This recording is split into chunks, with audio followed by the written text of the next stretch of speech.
సీజన్లో మరోసారి నాగార్జున సాగర్ పూర్తిస్థాయి క్రస్ట్ గేట్లెత్తి దిగువకు నీటిని విడుదల చేస్తున్నారు అధికారులు.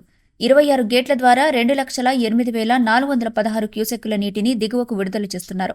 ఇన్ఫ్లో 2,28,601 క్యూసెక్కులుగా ఉంది. అవుట్ఫ్లో 2,48,061 క్యూసెక్కులుగా ఉంది.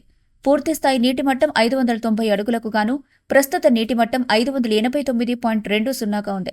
పూర్తిస్థాయి నీటి సామర్థ్యం 312.0450 టీఎంసీలకు గాను ప్రస్తుత నీటి సామర్థ్యం 309.6546 టీఎంసీలుగా ఉంది.